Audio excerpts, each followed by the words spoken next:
Bismillahirrahmanirrahim. Assalamualaikum warahmatullahi wabarakatuh.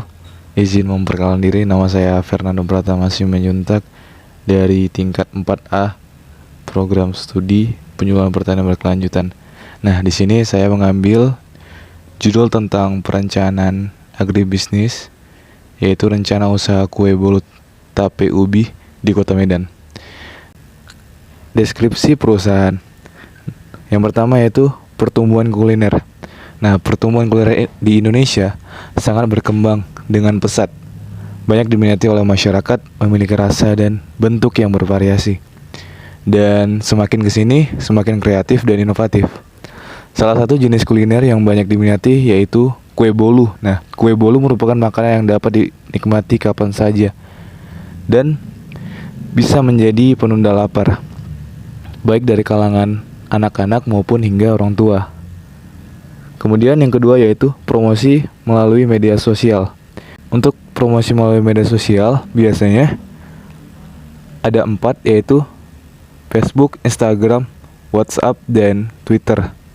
Nah, produk ini sangat cocok karena untuk acara keluarga ataupun untuk oleh-oleh. Dan yang ketiga ada bahan baku, yaitu bahan bakunya sendiri ialah tape singkong. Nah, tape singkong banyak sekali mengandung manfaat, baik bagi kesehatan, bagi pencernaan, mengontrol tekanan darah, dan mencegah anemia. Selain itu, mengandung sumber karbohidrat yang baik karena tape singkong memiliki indeks glikemik yang lebih rendah karbohidrat. Tapi, singkong bisa menjadi sumber energi bagi tubuh.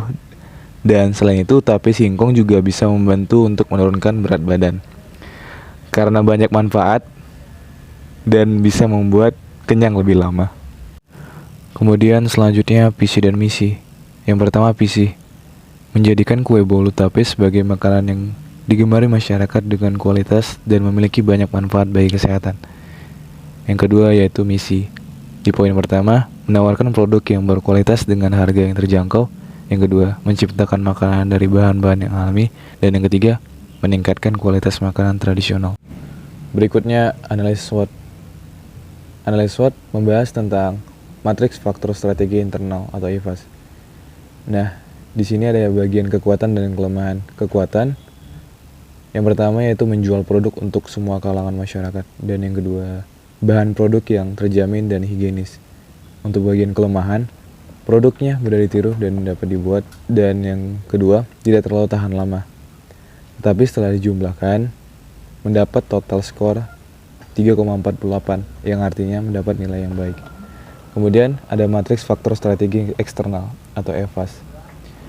Dengan tetap di bagian peluang, dengan tetap menjaga mutu dan kualitas produk, kami yakin dapat bersaing walaupun harus bersaing dengan usaha berskala nasional yang akan muncul di kemudian hari.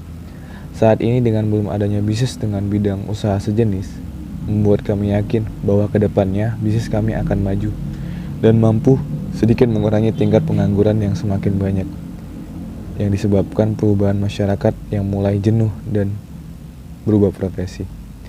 Kemudian menggunakan kemajuan teknologi dalam pemasaran. Berikutnya ada ancaman. Nah, yang pertama, adanya pesaing yang menjual produk yang sama dengan harga yang lebih murah, sehingga dapat menjatuhkan produk. Dan yang kedua, mulai bermunculan pesaing dari produk sejenis dengan harga yang lebih murah. Dan setelah ditotalkan, mendapat skor 3,4, yang artinya mendapat nilai yang baik. Berikutnya ada aspek pasar. Akses pasar dibagi menjadi 3 bagian, yaitu ada STP, segment target position, kemudian rencana penjualan dan pangsa pasar, dan yang terakhir strategi pemasaran. Nah, segment target position. Yang pertama segmen pasar. Segmen pasar yaitu bisnis kue bolu tape, masyarakat sekitar Kota Medan, serta menitipkan ke warung di sekitar tempat usaha, serta semua kalangan dari masyarakat dengan tingkat berbeda. Produk ini juga bisa dinikmati dari anak-anak hingga orang dewasa. Kemudian ada target pasar. Target pasar yaitu kue bolu tape ini sendiri mempunyai kalangan masyarakat di sekitar Kota Medan dengan memanfaatkan jalan lintas antar kota sebagai oleh-oleh khas atau hanya untuk dikonsumsi.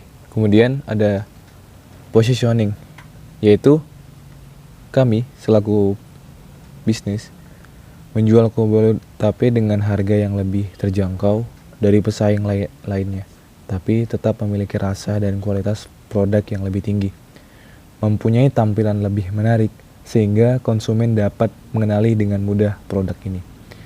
Kemudian di poin kedua ada rencana penjualan dan pangsa pasar. Yang pertama yaitu rencana penjualan.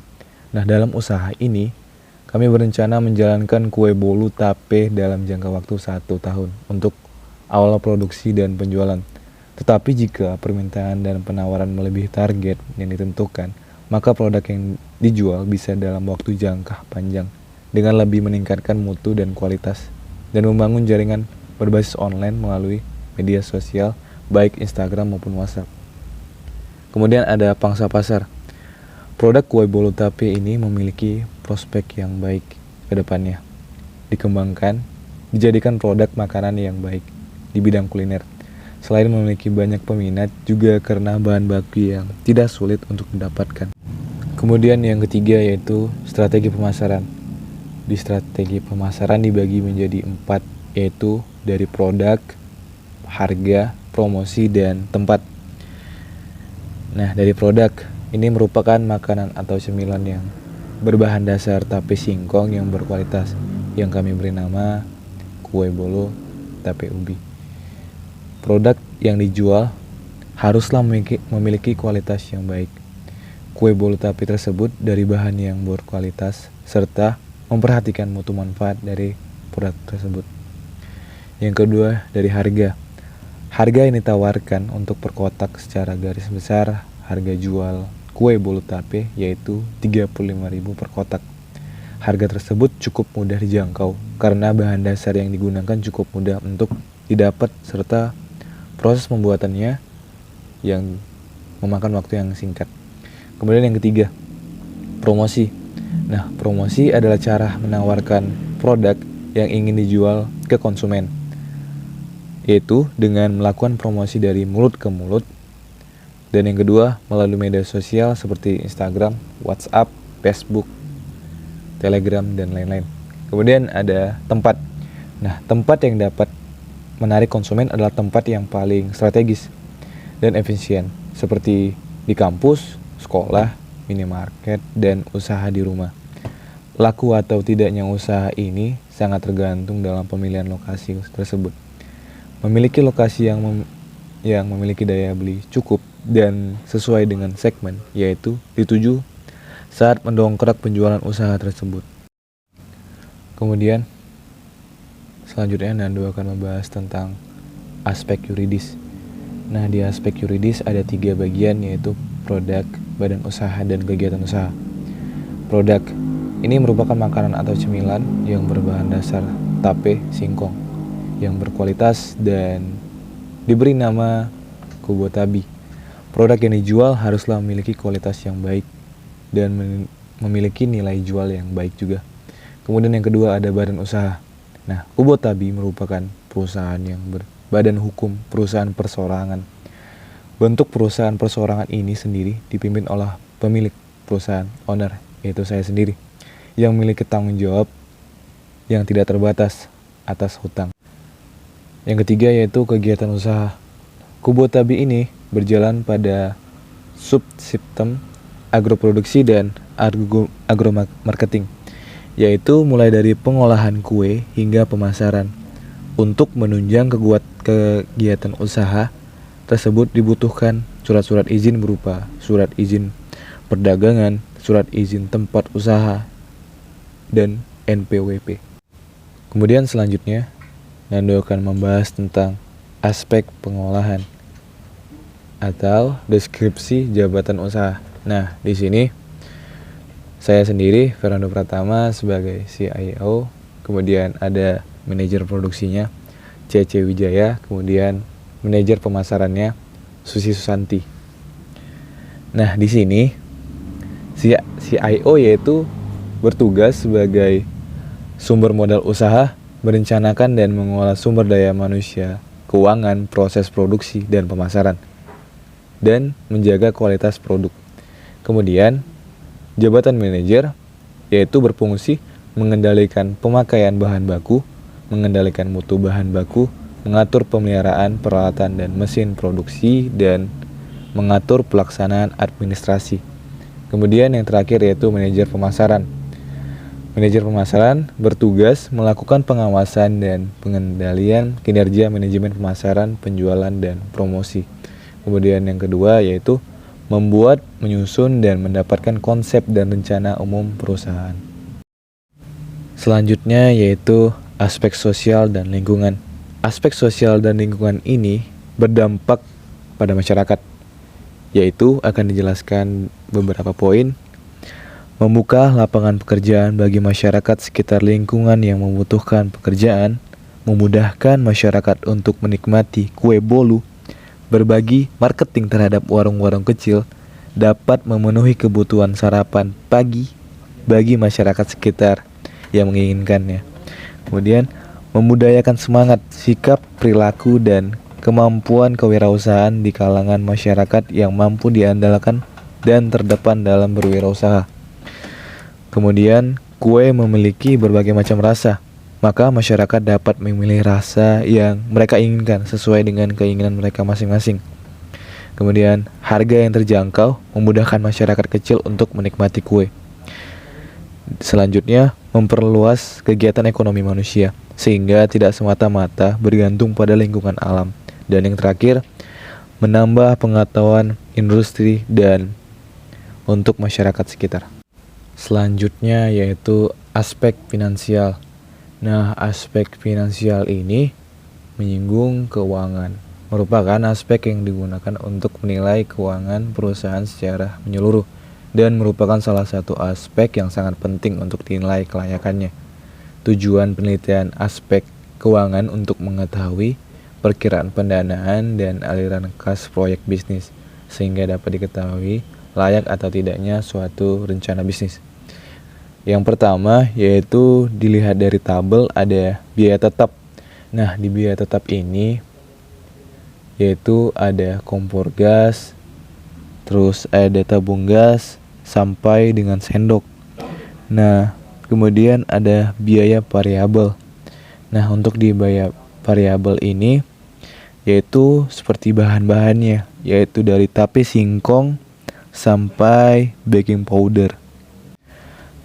Kemudian ditotalkan antara dari biaya tetap dengan biaya variabel yang mendapatkan hasil jadi Rp614.450. Kemudian selanjutnya yaitu sumber modal. Nah, di sumber modal ini yaitu modal investasinya dari sendiri yaitu 20 juta. Kemudian dari modal kerja setelah dihitung menjadi 1 tahun menjadi Rp99.360.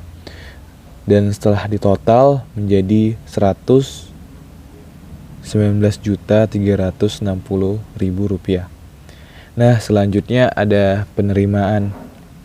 Nah, kue bolu ubi yang sudah dikemas dengan baik dengan prosesnya juga sesuai standar SNI dapat dijual dengan harga Rp35.000 per box. Nah, dengan rumus jumlah produksi dikali harga jual per box. Nah, setelah dijumlahkan dari 450 box dikali 35.000 menjadi 15.750.000 per bulannya. Nah, kalau dihitung-hitung dikali 12 bulan menjadi 189 juta rupiah per tahun. Selanjutnya menghitung keuntungannya. Nah, selisih dari penerimaan total dengan biaya totalnya per tahun yaitu keuntungan yang dapat 189 juta dikurang 99.798.450 rupiah menjadi mendapat keuntungan 89.210.500. Kemudian proyeksi arus kas. Nah, di proyeksi arus kas ini kita memasukkan seperti modal, penjualan, penyusutan, arus kas keluar, yaitu biaya tetapnya dan biaya variabelnya. Sudah ada list-list harga di sana. Kemudian seperti barang yang hanya tahan 3 tahun atau 2 tahun, kemudian dibeli kembali di tahun yang masanya sudah kadaluarsa atau sudah rusak.